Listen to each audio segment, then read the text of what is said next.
A'udzubillahi minasyaitonirrajim. Bismillahirrahmanirrahim. Assalamualaikum warahmatullahi wabarakatuh. Alhamdulillahirabbil alamin. Alhamdulillahilladzi bi ni'matihi tatimmus shalihat. Alhamdulillahilladzi hadana li hadza wa ma kunna linahtadiya laula an hadanallah. Asyhadu an la ilaha illallah wa asyhadu anna Muhammadar Rasulullah. Allahumma sholli ala sayyidina Muhammad wa ala ali sayyidina Muhammad. Qala rabbi shrah li sadri wa yassir li amri wa hlul 'uqdatam min lisani yafqahu qawli. Abang kakak ayah bunda yang dirahmati Allah, alhamdulillah, ahlan wa sahlan, selamat datang di rumah kita ini, keluarga besar yang ada di tempat ini. Di mana ayah mah? Pokoknya di sini. Pagi hari ini mungkin ada yang baru pertama kali ikut SMK langsung ya. Selama ini cuma nonton di HP. Gimana rasanya? Gimana rasanya nonton langsung? Masih rasa mimpi atau insya Allah enggak mimpi nih ya, asli. Dengan alhamdulillah dengan izin Allah bisa dengarkan langsung. Abang kakak ayah bunda, hari ini kita di juz ke-19. Suratnya adalah surat Al-Furqan. Sebelum saya masuk ke pembahasan, Al-Furqan itu artinya pembeda. Maka nanti kalau ada yang minta nama anak, kasih nama anaknya Al-Faruq. Itu julukan untuk Umar bin Khattab. Karena hari ini konten yang asli seperti palsu, yang palsu seperti asli, orang yang tulus justru dianggap modus, yang modus malah dianggap tulus. Di era akhir zaman dan akhir bulan ini, ya, salah satu skill yang kita perlukan adalah Al-Furqan. Mana Al-Furqan? Al-Furqan itu adalah kemampuan untuk membedakan mana yang hak, mana yang batil, mana yang ori, mana yang KW, mana yang tulus, mana yang modus. Datang-datang bawa. Masya Allah, dari Mas Kris ya. Ini karena jumlahnya datangnya lebih dari 10, maka sama nanti belah dua ya. Satu bagian depan, satu bagian. Abang kakak percaya gak yang namanya kebetulan? Percaya? Ada gak yang namanya kebetulan di dunia ini? Ada. Di dunia ini tidak ada yang namanya kebetulan. Semua terjadi atas izin Allah. Jadi kita itu bukan bertemu, tapi dipertemukan. Ada nggak kebetulan? Nggak ada. Orang Islam itu tidak percaya dengan yang namanya kebetulan, karena daun yang jatuh ini kan di sini di tempat kita hampir kesebut dikit lagi tadi. Rahasia ya, jadi ada punya tempat rahasia kalau di Surabaya. Kesebut. Pokoknya tidak boleh mention tempat, karena kalau ketahuan nanti kena serbu. Daun yang jatuh apa kakak? Ini di sini di tempat kita di rumah kita ini, itu banyak betul daun. Itu satu lembar daun, satu helai daun jatuh dari pohonnya, dari ranting yang mana, daun yang seperti apa, di pucuk yang mana, kapan jatuhnya, jam berapa, itu semua terjadi atas izin Allah.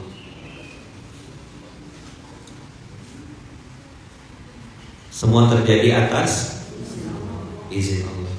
Maka kalau daun yang jatuh saja Allah tahu, apalagi pertemuan kita ini. Saya Allah pertemukan dengan Mas Kris itu baru beberapa tahun terakhir. Atas izin Allah, langsung merasa ini saudara. Ini sahabat seperjuangan. Ini orang yang mudah-mudahan bisa jadi penyemangat untuk kita terus berbuat dan beramal soleh. Tidak ada yang kebetulan, dan saya ngerasa persamaan itu bukan karena hobi. Persamaan itu bukan karena kita pakai baju yang sama, tapi karena kita punya niat, cita-cita, dan juga cara pandang tentang hidup yang sama. Kalau dulu kan saya pribadi berpikir, aku udah bahagia belum? Nah, saya melihat di beliau dan teman-teman yang bergerak, pola pikirnya sama gitu. Berapa orang yang kita bahagiakan?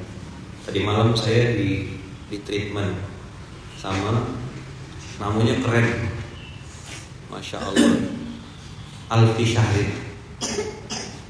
Beliau bilang saya ini tukang masak, tapi dulunya masa lalunya main judi. Habis babak belur nyungsep, habis duit, habis itu karena udah gak punya uang mau makan, makannya di sini di warung gratis ini. Habis itu karena sering makan di sini ditawarin sama beliau, mau nggak masak-masak di sini. Wasilah kelaparan kalah main judi, jadi wasilah sekarang saya sudah berhenti, sudah tobat. Dan sekarang punya kebahagiaan baru ketika melihat ada orang yang lapar seperti saya dulu bisa makan dari apa yang saya masak. Berapa porsi? 150 sampai 200 porsi. Saya bilang Masya Allah, mohon maaf ini gitu. Ngasih minum seekor anjing aja pahalanya luar biasa. Tapi bukan berarti anak-anak nanti berpikirnya saya jadi pelacur dulu baru ngasih minum anjing, itu enggak ya. Ini banyak loh Bang Kakak, orang-orang yang bergerak dalam diam, semut hitam di atas batu hitam di malam hari. Bahkan marah gitu kalau di-mention, marah kalau disebut namanya. Ada banyak orang-orang baik yang hari ini menyembunyikan amalannya. Dan saya tanya sama guru saya, guru, apa amalan yang bisa mempermudah seseorang itu untuk husnul khotimah? Kata guru saya, perbanyaklah amalan rahasia. Apa? Perbanyaklah amalan rahasia. Jadi kalau matinya husnul khotimah, kalau mau meninggalnya dalam keadaan terbaik, salah satu caranya adalah memperbanyak amalan rahasia. Jangan sampai tangan kanan beri, tangan kiri instastory. Apa? Tangan kanan memberi, nah kalau kita sebagai kayak GIB atau mungkin Baitul Mal itu melaporkan wajib hukumnya, beda cerita. Tapi yang saya maksud kalau panjenengan dikasih Allah rezeki secara pribadi, pokoknya amalan itu amalan personal, uang pribadi, sembunyikanlah. 2R, masih ingat 2R? Lakukan, lupakan. Kalau kata guru saya dulu namanya ilmu maling. Habis beramal ojo di eling-eling. Apa? Lakukan, lupakan. Jadi kalau amalannya personal, apa kakak cepat-cepat dilupakan. Biarlah Allah. Nah, saya pernah nanya sama guru saya tentang ilmu ikhlas. Saya tanya sama beliau, apa itu ikhlas? Beliau menjawab tidak pakai dalil-dalil yang panjang. Beliau menjawab dengan kalimat yang sederhana. Ikhlas itu, kata beliau, ketika engkau bisa menyembunyikan kebaikan-kebaikanmu, sebagaimana engkau berusaha sekuat tenaga menyembunyikan aib-aib. Saya ulang ya. Ikhlas itu kalau mau dipahami seperti apa ikhlas itu, sudah atau belum? Kita sudah masuk di zona itu atau belum? Ketika engkau bisa berusaha sekuat tenaga menyembunyikan kebaikanmu, sebagaimana engkau menyembunyikan aib-aib dan dosa-dosamu. Jadi bagi orang ikhlas, teman-teman semua, amal soleh itu dianggap sebagai aib yang harus disembunyikan. Nanti kita pasti ketemu dengan orang-orang ikhlas yang lain. Nanti kita dipertemukan Allah dengan orang-orang yang sejenis. Dan kita insya Allah tidak pernah berjalan sendiri. Kita akan Allah pertemukan dengan yang sejenis, kita akan dipertemukan dengan yang sama-sama tulus. Maka tadi saya bilang di akhir zaman ini, di akhir bulan ini, walaupun baru tanggal 13 ya, sudah banyak yang gajinya 5 koma gitu, gajian tanggal 1, tanggal 5 sudah koma-koma gitu. Nafasnya udah koma. Jadi kata guru saya itu, ikhlas itu seperti orang di kamar mandi, kata beliau. Ada yang pernah ke kamar mandi buang air besar ada? Udah pernah? Nah? Oh udah. Terus kalau pas habis beol gitu, kalau keluar itu dilihat-lihat kan nggak kotorannya? Wah bintil gitu. Baca ya. Aduh ada durian montok. Dilihat-lihat nggak? Mbak dilihat nggak? Gimana caranya? Begitu keluar langsung disiram atau dibiarin numpuk dulu gitu? Gimana? Kata guru saya, sebagaimana engkau berusaha secepat-cepatnya memflash, mencet itu supaya lewat dia. Beda kalau antum buang air besarnya di sungai ya, itu langsung dimakan ikan gitu, udah aman. Itu antum bisa berbagi gitu ya, dianggaplah sedekah akbar gitu ya. Ikhlas itu ketika kita bisa segera melupakan. Bahkan kata guru saya, beliau bilang orang ikhlas itu nggak tahu kalau dia tuh ikhlas. Coba tuh, gimana? Apa? Nah, orang ikhlas itu nah, orang ikhlas itu ya nggak tahu kalau dirinya itu ikhlas. Sama persis kayak orang tidur. Mas, lagi ngapain? Lagi tidur. Bener atau bohong? Hah? Bohong kan? Masa ditanya, lagi ngapain? Lagi tidur. Orang tidur gak mungkin ngomong. Nah orang yang bilang, saya ikhlas kok, saya ikhlas, itu berarti bohong. Bahasa Surabayanya ngapusi. Ada satu lagi, apa? Bujui. Ngapusi. Ya, mana ada orang ikhlas ngomong. Jadi kalau ada orang bilang saya ikhlas kok lillahi ta'ala, oh itu berarti anak baru. Apa? Anak baru login. Baru apa? Baru login. Ya harap maklum, tidak apa-apa, namanya masih belajar. Tapi kalau panjenengan abang kakak ayah bunda di sini sudah ikut, misalnya sudah jadi paskas nih, Ayaman sengaja pakai baju paskas hari ini ya. Mau ngasih tahu juga, saya ini masih nikol beras masih sama-sama kayak abang kakak gitu, merasakan dulu tuh ya. Kemarin cerita sama Mas Nanu, Mas Yusron, apa punya anak 4, lahir itu berdekatan jaraknya setahun. Dengan izin Allah biaya melahirkan itu bisa pas-pasan gitu loh, kok tidak lebih gitu loh. Kan kalau ada lebih ini kan bisa beli mobil 2 gitu misalnya ya. Ada lebih itu bisa untuk beli motor gitu. Kok ngepas tagihannya itu 4.800.000. Ya duitnya itu 4.800.000 gitu loh. Orang ngasih amplop. Jadi dulu tuh waktu lahiran anak-anak saya itu ada yang ngasih amplop gitu. Datang satu ngasih amplop, Pas ditanya berapa tagihannya, ya sejumlah uang yang amplop. Ada di amplop. Kok ya enggak lebih sedikit gitu loh, beli mobil gitu lebihannya dia. Ya mobil-mobilan. Saya bilang, oh alah, semua kita punya proses. Tapi ini notes buat semua paskas ya, karena antum jarang ketemu saya. Karena mau ketemu saya 2 ton kan. Oh iya, syarat itu. Jadi jangan pernah bertanya kapan Kiai datang ke kota saya. Oh jangan gila, 20 ton baru saya datang. Saya tinggal tanya balik berapa ton, ya kan? Makanya Surabaya diam, dia kalem, tak berani, wes, kena serang balik ya kan.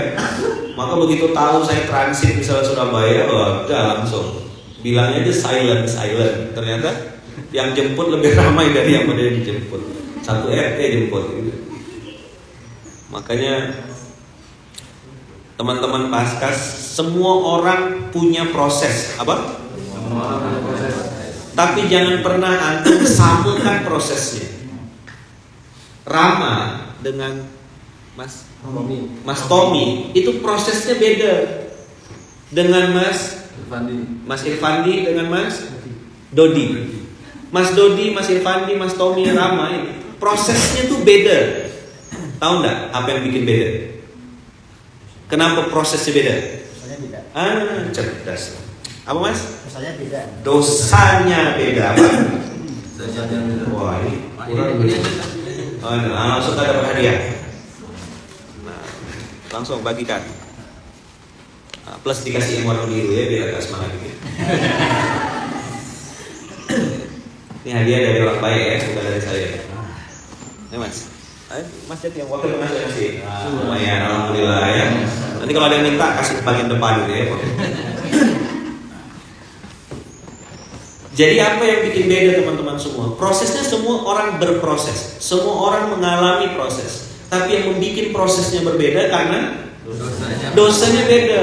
Dosanya Mas Tommy dengan dosanya Mas Irfandi itu beda. Siapa yang tahu? Cuma dia sama Allah yang tahu.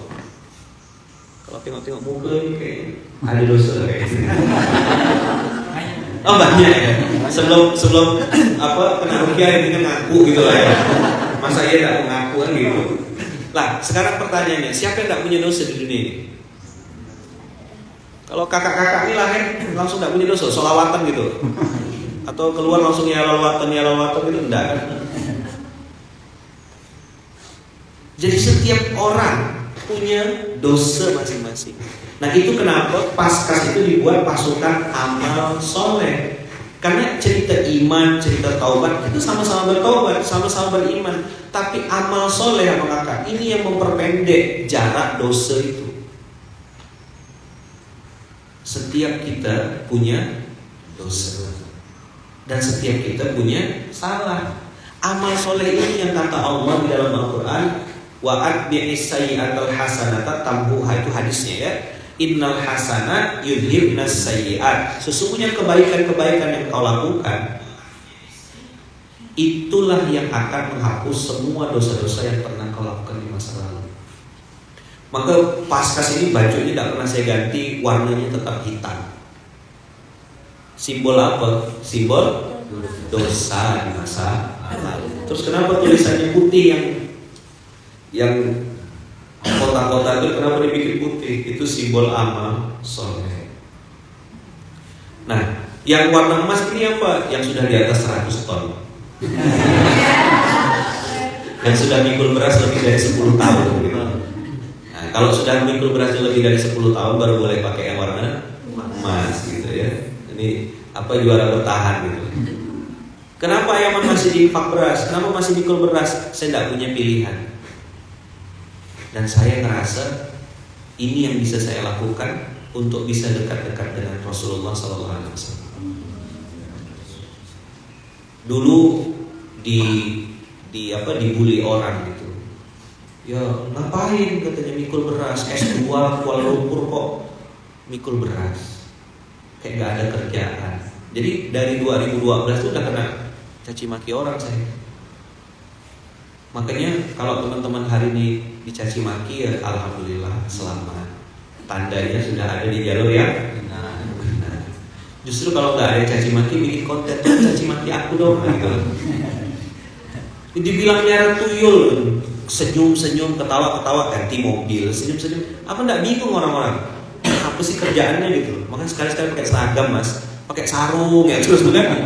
Dikira sunatan kok nggak kering-kering gitu loh. Sesenengannya itu kan pakai sarung, pakai kaos, pakai kopiah. Orang tuh curiga gitu. Sekali-kali tuh harus pakai seragam, baju kerja gitu loh. Ngapain ngantor gitu loh. Kan pakai sarung, pakai kaos, dikira melihara tuyul. Kita miskin, dia tidak mau ikut. Ketika kita kaya dia curiga. Tidak ada benarnya. Apapun yang teman-teman lakukan akan selalu salah. Maka saya sering bilang, kalau kita berbuat karena Allah, jangan pernah berhenti karena manusia. Tadi malam saya ingatkan lagi teman-teman di atas, saya bilang kita tidak cari nama sudah ada. Kita tidak cari muka sudah ada. Kita cari apa? Cari sangu. Pintar, kecil-kecil. Anaknya siapa ya? Dulu paling depan, ngeri kan? Mahal loh ini. punya anak, ikut membersamai dakwah, ikut mikul beras. Saya tuh dapat foto kiriman kawan-kawan tuh. Kiai mohon doanya ini jadi orang alim soleh. Anak saya tidur di belakang. Saya bayangan saya tuh tidur dia di kursi gitu, tidur di tumpuan beras. Saya bilang ini santri, ini anak tidur tempatnya mahal karena satu karung tuh berapa ratus ribu. Itu betul-betul berjuta-juta. Tidur di atas duit jutaan loh. Dia nangis-nangis Kiai kalau nggak diajak mikul beras. Masya Allah, saya bilang itu hidayah. Nabi Nuh alaihissalam nggak bisa ngajak anaknya naik kapal. Lantung ya kita lihat saya lah ya ada ngerasa. Kan kita ini mantan orang nakal gitu, mantan orang-orang jahat, pernah bikin salah gitu.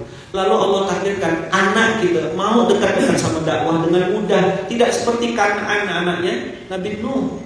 Yang Nabi Nuh tuh Allah tegur kan, innahu laisa min ahlika. Ya Allah, kata Nabi Nuh, ini anak saya kok tak mau naik. Apa kata Allah? Ya Nuh, innahu laisa min ahlika. Itu bukan anakmu, itu bukan keluargamu. Padahal jelas-jelas anak kandung, anak biologis. Tapi hidayah tidak bisa tertular lewat darah. Apa nak? Hidayah tidak bisa tertular lewat darah. Walaupun itu anak kandung, ya tidak jaminan bisa dapat hidayah. Maka abang kakak sebelum melihat dimensi atau balasan Allah dari segi misalnya harta atau uang, coba lihat apa yang sudah Allah berikan kepada istri, kepada keluarga, kepada pasangan. Saya amat sangat yakin kalau abang kakak berbuat karena Allah lillahi ta'ala, balasannya pasti langsung kontan dari Allah juga. Percaya gak? Ada tak perubahan dalam keluarga? Hah? Minimal ke dalam diri sendiri dan keluarga terdekat. Walaupun ya teman-teman ya, hidayah itu mutlak milik Allah. Kemarin ada cerita Ustadz, ujian saya dari orang dekat itu SOP. Jangankan antum, ujian dari orang dekat itu semua orang mengalaminya. Nabi Muhammad mengalami gak? Nabi Ibrahim mengalami gak?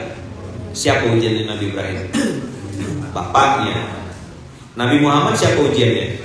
Paman-pamannya. Nabi Nuh siapa ujiannya? Istri dan anaknya. Nabi Lut istrinya. Asia istrinya Fir'aun suaminya. Nabi Musa alaihissalam bapak angkatnya. Kan Fir'aun itu bapak angkat Nabi Musa, ya kan? Tapi ibu Asia kan yang merawat dia. Tapi ini musuhnya Allah, ya Musa lawan. Makanya dibantu sama Harun. Siapa lagi yang dapat ujian ayaman? Coba lihat Nabi Isa alaihissalam. Siapa ujiannya? Murid-muridnya. Nabi Yunus umatnya, saudaranya. Nabi Yusuf adik-beradiknya, saudara kandung. Ya kan satu bapak walaupun beda ibu, tapi ujiannya Nabi Yusuf itu ya kan saudara kandung. Jadi dibilang Ustaz adik-beradik saya itu begini. Berapa adiknya mas? 1. Oh Nabi Yusuf 10 lawan 2 kan 12 semuanya. Jadi kalau panjenengan hari ini ngerasa saya diuji, saya dapat ujian ayaman, antum tidak sendirian. Semua orang diuji sama Allah.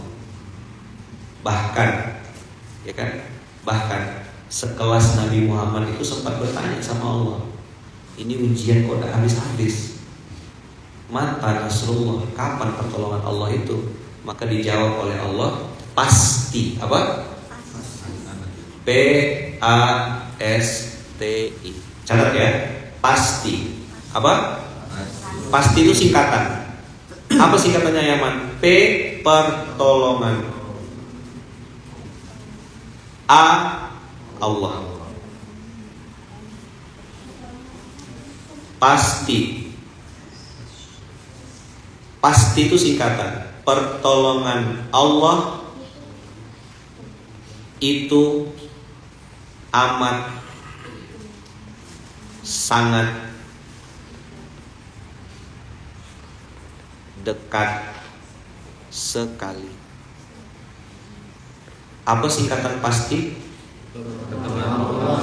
Pertolongan Allah itu amat sangat dekat sekali. Ini diambil terinspirasi dari surat Al-Baqarah ayat 214 ketika baginda Rasulullah SAW bertanya kepada Allah, dan bukan hanya beliau, tapi juga orang-orang yang bersamanya. Siapa?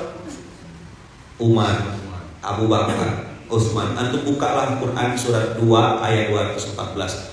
Hatta yaqular rasulu walladzina amanu ma'hu.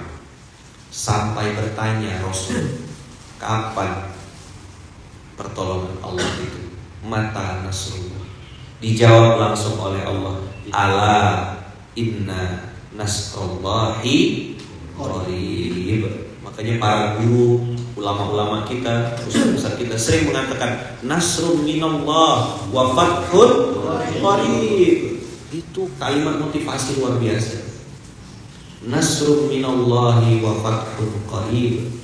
Pertolongan datangnya dari Allah. Wa fathun qarib, dan kemenangan itu datang dalam waktu terdekat. Tapi saya mau kasih tahu sama panjenengan juga, biasanya pertolongan terdekat itu datang setelah ujian terberat. Gitu. Nih lihat. Ada.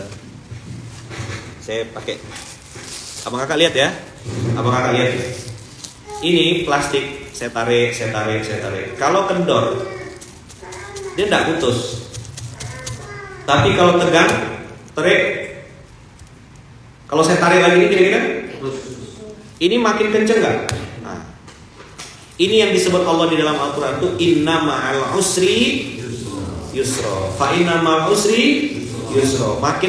Makin terin ya, makin kuat, makin lama makin bersama kesulitan pasti ada kemudahan. Makanya abang kakak kalau dalam buku Latahzan itu dulu saya suka sekali baca buku Latahzan itu untuk menghibur hati saya. Beliau Dr. Aid Al-Qarni itu bilang begini, malam kalau sudah semakin gelap itu artinya menjelang subuh.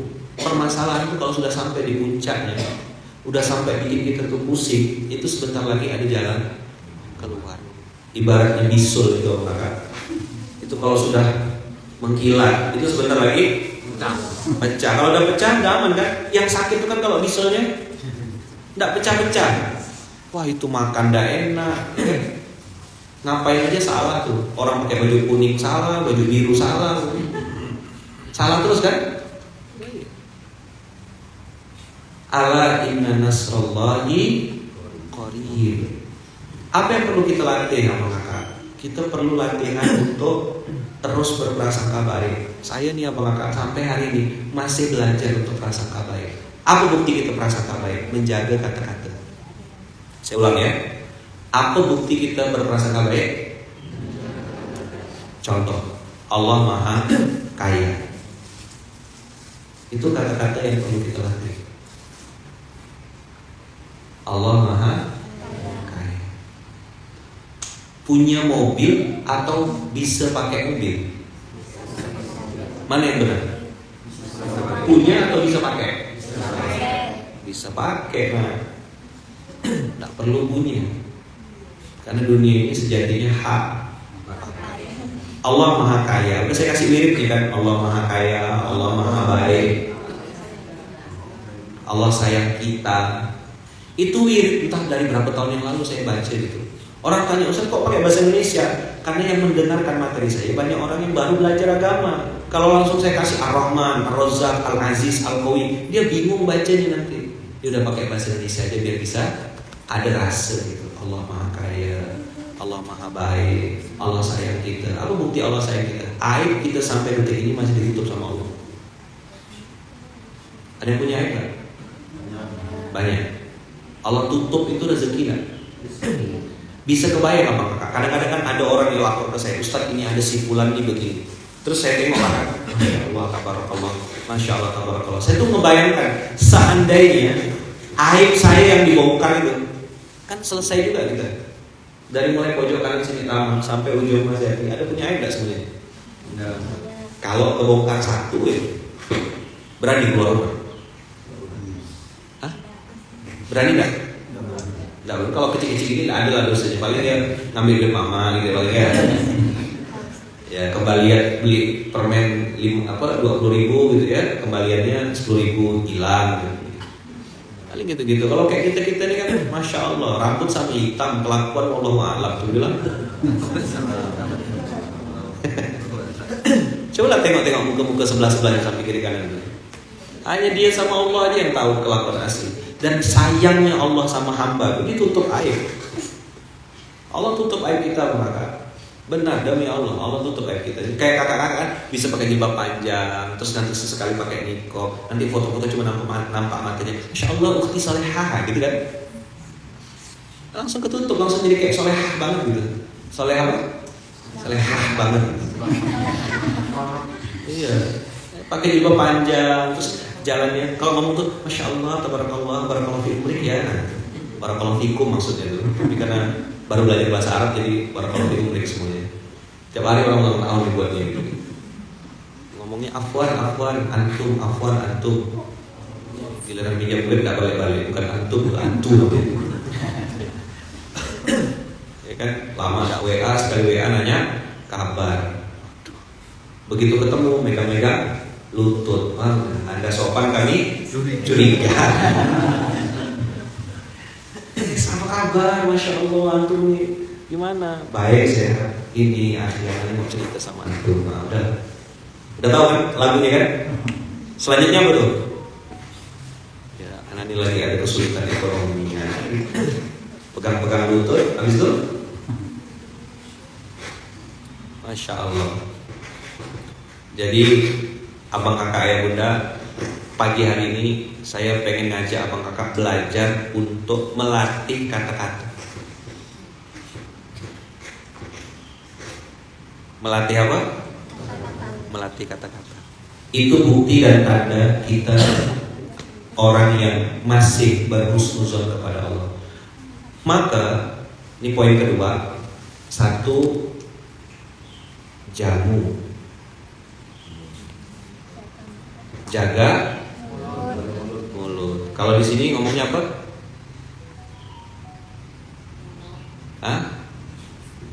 C-O-C-O T mulut. Jaga mulut, jaga kata-kata. Ya, 1 itu. 2 teman-teman semua. Ini akan bisa kondusif kalau kita yang kedua. Ini belum saya sampaikan, mungkin baru ya. Kedengaran nggak suara saya? Oh, udah mau meninggal kan?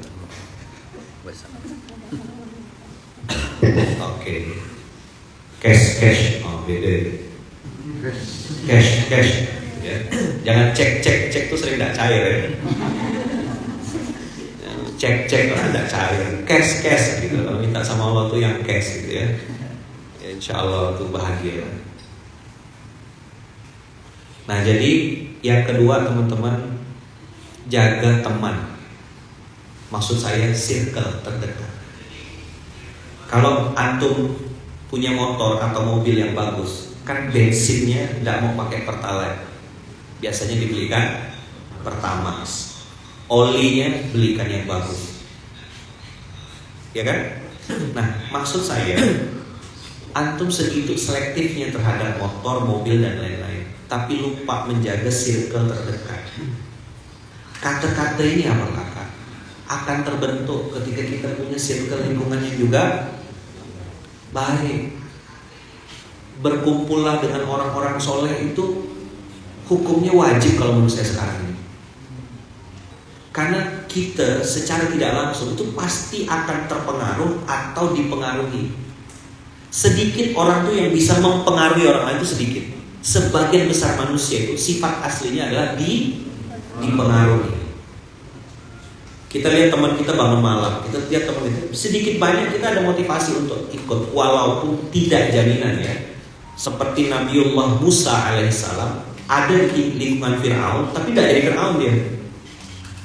Asia istrinya Fir'aun bersuamikan Fir'aun. Apakah dia jadi Fir'aun? Ya enggak. Kumpul dengan orang soleh ini apa enggak? Kalau menurut saya sekarang ini hukumnya wajib. Nah, kita lihat ayatnya. Ini penutup ya. Kenapa saya kok suruh teman-teman melakukan 2 hal pagi hari ini? Jadi poin pentingnya jaga mulut kata-kata. Tapi ini akan bisa terjaga kalau teman-teman memilih teman yang sefrekuensi. Cari orang yang mau diajak golek sangu mati. Kalau ketemu yang begitu, pegang tangannya erat-erat, kata Imam Syafi'i.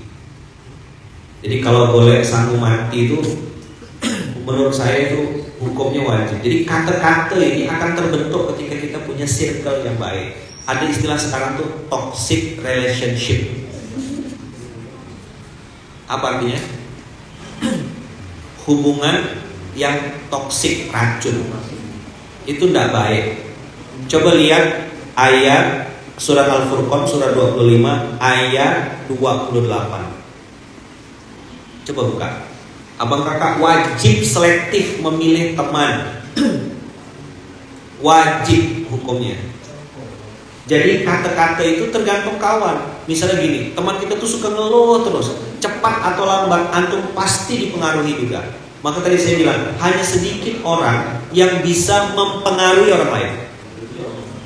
Sebagian besar ngapain? Terpengaruh atau dipengaruhi. Lihatlah ayatnya. Lihat ayatnya. Surat 25.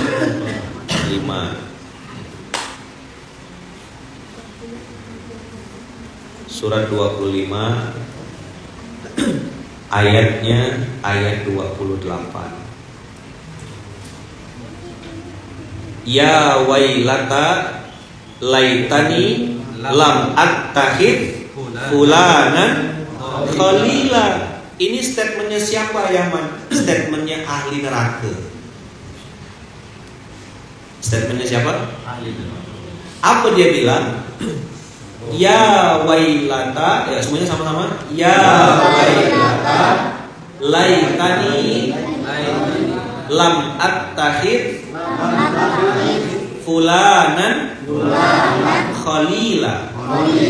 Ya wailata laitani lam attakhid fulanan khalila. Ya wailata laitani lam attakhid fulanan khalila. Coba diulang, 1, 2, 3. Ya wailata laitani lam attakhid fulanan khalila. Apa artinya? Coba baca. Ya wailata itu artinya celakalah aku. Dia mencaci maki dirinya sendiri.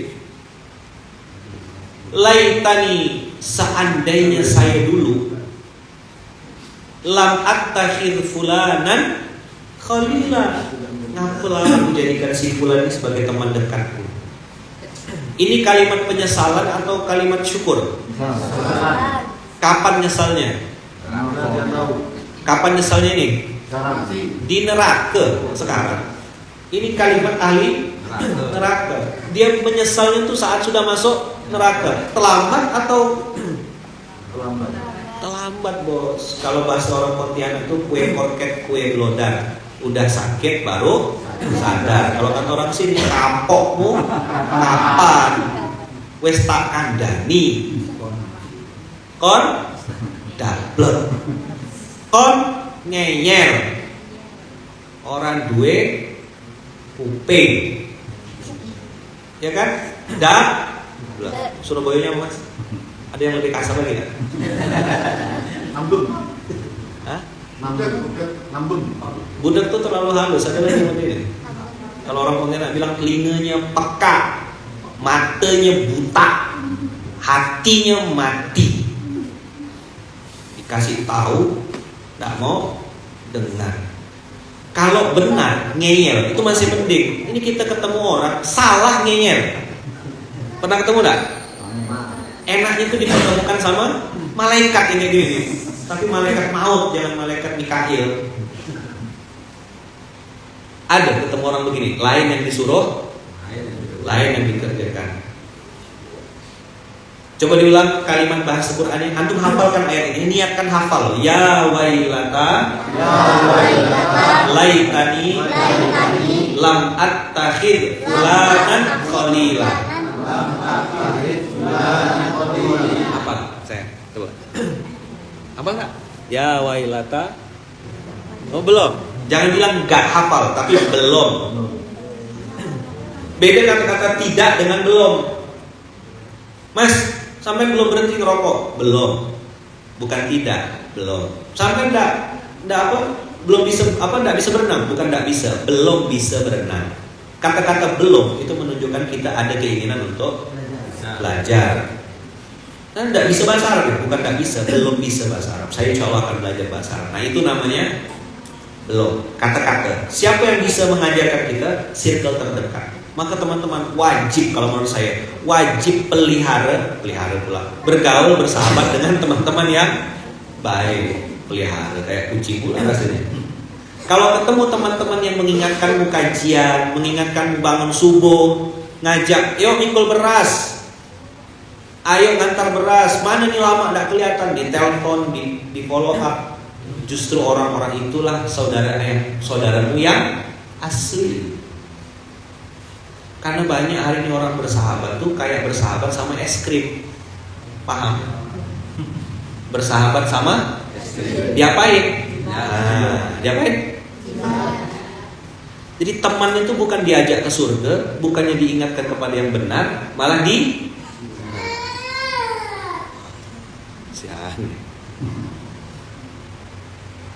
Jadi hati-hati teman-teman dengan orang yang justru dikit-dikit muji. Dikit-dikit muji. Itu biasanya dia menganggap kita bukan sebagai saudara, tapi menganggap kita sebagai es krim. Ya wailata. Coba diulang. Ya wailata, Laitani lam attakhid fulanan khalila. Coba diulang. Ya wailata, laitani lam attakhid fulanan khalila. Ada kata-kata khalila itu menunjukkan bahwasanya dia menjadikan sebagai teman setia, bestie. Iki bestiku iki. Pokoknya iki bestie. Dari minas zulumati ilan nur misal gitu. Dari zaman ke-8 sampai dari dulu nakal bareng sampai sekarang taubat bareng. Iki bestie. Ya kalau taubat bareng bagus, tapi kalau maksiat bareng ini masalah. Ngegibah bareng, dosa, masya Allah tuh. Habis mikul beras ngomongkan orang, itu kasihan ya dia nggak pernah ikut mikul beras. Coba kayak kita kan, masya Allah kan kita ini seratus bulan-bulan ngomongin orang. Siapa tahu dia nggak mikul beras, dia mikul gandum bisa jadi, atau dia mikul singkong. Dia mungkin punya amalan lain yang kita nggak pernah tahu. Tugas kita ya lakukan lakukan kebaikan, habis itu lupakan. Nah, penutup, coba buka ayat 29. Laqad adallani 'anil dzikri ba'da idja'ani wa kana syaitanu lil insani khadula. Kenapa dia nyesal? Kenapa dia dongkol? Kenapa dia marah sama temannya itu yang katanya dulu adalah CS Khalila, bestinya? Karena ternyata yang dianggapnya sebagai bestie itu adallani 'anil dzikri. Yuk, baca sama-sama ya, untuk hafalkan pointernya. Laqad adallani 'anil dzikri. laqad adallani 'anil dzikri. Saya ngajak teman-teman buka dulu latihan untuk menghafalkan istilah yang Allah sebutkan di Quran, supaya nanti antum kalau ngomong based on Quran, tidak pakai istilah sendiri. Kata saya, tidak ada kata saya. Ini bukan kata Ustadz Lukman, kata Ayaman. Dan Allah yang berfirman di dalam Al-Quran. Laqad adallani 'anil dzikri. Laqad adallani 'anil dzikri. Apa penyesalan orang-orang ini salah pilih bestie, salah pilih kawan? Apa kekesalan dia? Laqad adallani 'anil dzikri. Coba diulang, apa penyesalannya? Laqad adallani 'anil dzikri. Dia sudah menyesatkan saya dari peringatan-peringatan Al-Quran. Karena selama di dunia cuma muji-muji saya aja. Cuma bilang saya hebat, saya keren, antum ini masya Allah. Awalnya kita tidak ada rasa bangga diri ujub, tapi gara-gara teman kita ini penjilat, akhirnya kita bilang, oh iya, lama-lama tak pikir-pikir anak ini masya Allah emang. Apa bilangnya? Anak ini masya Allah. Kalau lagi tidak ada orang, tak cium tanganku sendiri gitu. Saking masya Allahnya anak ini. Apa? Anak ini apa? Anak ini masya Allah. Antum ini astagfirullah. Pokoknya anak ini masya Allah. Yang setan nih.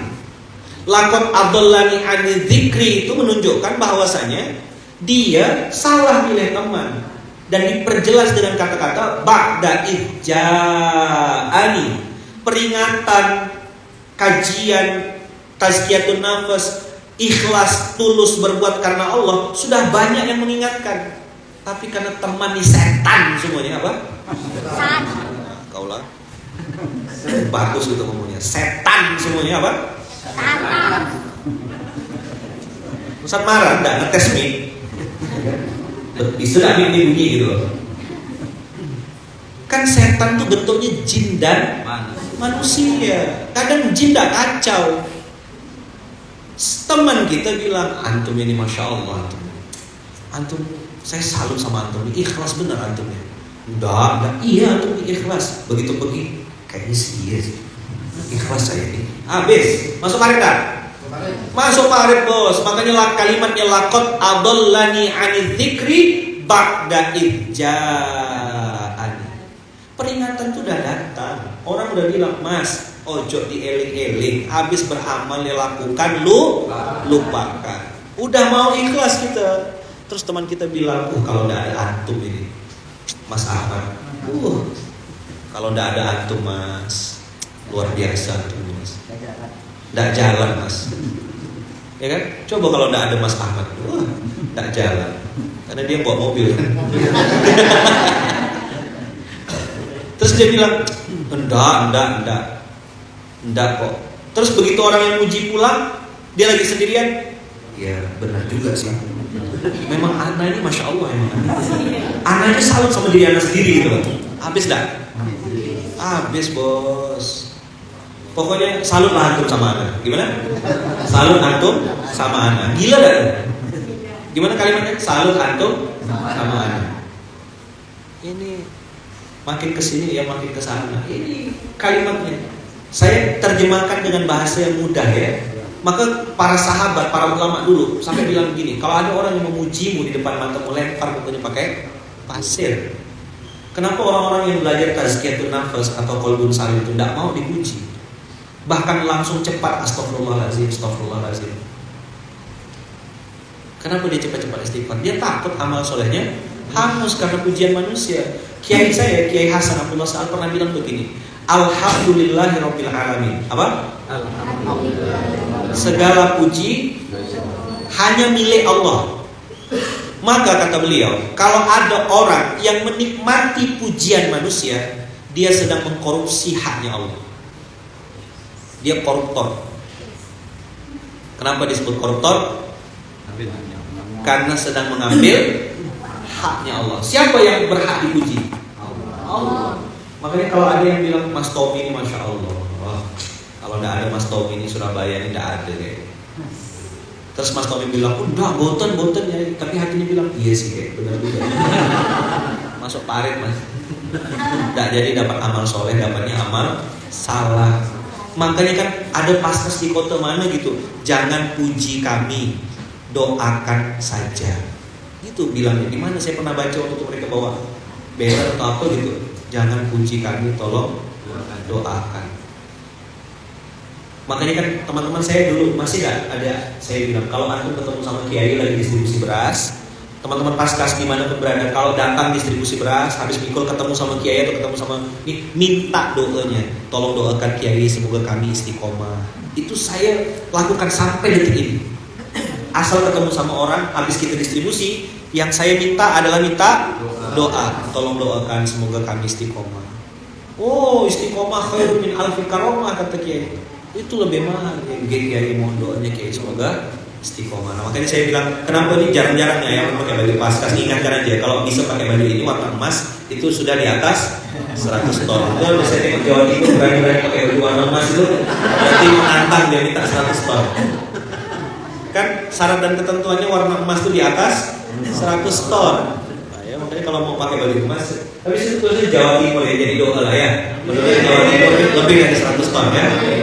Amin Allahumma amin. Yakin enggak? Ya Allah Maha Kaya. Kan Allah Maha Kaya. Kita tidak minta ini sebagai target, tidak, tapi menjadikan ini sebagai doa. Saya bilang sering sama kawan-kawan, bertambah penerima manfaat, bertambah pembela kita di hari kiamat. Kalau 1 ton yang kita bagikan, berarti yang doakan kita cuma anak yatim di 1 ton itu. Tapi kalau 100 ton kan berarti lebih banyak yang doakan kita nanti di hari kiamat. Makanya budget Jawa Timur itu harus dilaminati ya. Sebelum sampai 100 ton jangan pernah dipakai lagi. Dipakai nggak apa-apa. Ya dipakai tidak apa-apa, tapi ya tanggung jawab. Kok berani pakai baju warna emas? Ya kan kayak ngece gitu. Nantang, ya kan? Ya, tapi itu jadi doa ya. Doa saya mudah-mudahan Jawa Timur 100 ton. Amin amin. Allahumma amin ya. Doa lama-lama Mas, keburu malaikat maut datang nanti. Ya. Jawa Timur kan arek Surabaya iki ya ojo kesuwen. Satset ojo kesuwen. Nanti Mas ini engkok se. Nanti malaikat maut ini pun yang datang duluan nanti. Pokoknya bismillah ya, bismillah.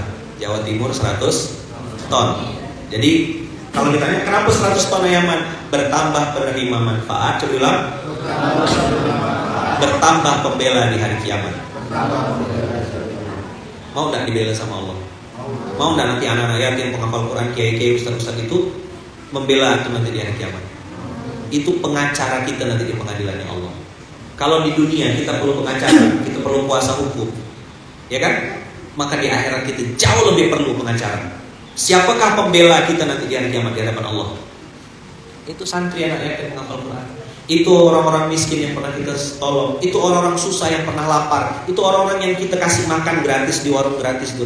Itulah nanti jadi pengacara kita, jadi pembela kita nanti di hari kiamat. Mungkin di dunia dia nggak bilang matur nuwun Pak, matur nuwun ingkang kata, matur nuwun sanget, matur sembah nuwun. Mungkin dia nggak ngomong itu waktu di dunia. Itu jadi saving, jadi simpanan kita nanti di hari kiamat. Di akhirat nanti dia bersaksi di hadapan Allah. Warung gratis itu, rumah makan yang kita buat, tempat yang kita bagi-bagikan, beras yang kita ini, orang yang kita tolong, tempat bencana yang pernah kita datangin, semuanya jadi pembela kita nanti di hari kiamat. Maka ulang kalimatnya, bertambah penerima manfaat, bertambah pula pembela di hari kiamat. Jadi bukan mau gaya-gayaan 100 ton, banyak-banyak, enggak, demi Allah enggak. Kita berharap semakin banyak yang menerima manfaat dari program kebaikan yang kita bagikan. Misalnya tadi 150 porsi, naik jadi 200 porsi. Dengan izin Allah, Allah kasih rezeki lagi 300 porsi, 500 porsi, sampai 1000 porsi. Makan gratis yang kita bagi-bagikan. Bertambah penerima manfaat, bertambah pula pembela di hari kiamat. Mudah-mudahan ini jadi doa, apa? Jadi doa ya. Jadi tidak ada yang kebetulan tuh pakai kaos Jawa Timur 100 ton, ya kan? Saya apalagi ada 2 yang pakai kaos warna emas, ya kan? Nah, jadi 200 ton berarti ya. Amin. Kan doa, masa antum takut? Antum takut mengaminkan doa itu? Saya dulu tuh diomongin orang, ini gerakan kalau besar di Pontianak aja udah bagus kata orang. Saya jadikan kalimat itu sebagai cambuk. Jadi antum jangan lihat 57 jutanya. Lihat nanti kemana Allah akan antarkan gerakan ini. Yakinlah dan percayalah Allah itu Maha Kaya. Maka tadi saya bilang sebelum jaga kata-kata, jaga circle, jaga teman-teman yang satu frekuensi supaya bisa menyemangatin kita gitu loh. Kalau dia putus asa, kau mau ngapa boy? Aku mau mati jalan. Udah usah jadikan kawan kayak gitu tuh. Cari orang-orang yang betul-betul punya semangat untuk berbuat, semangat untuk bergerak. Nggak usah TBC, tak usah banyak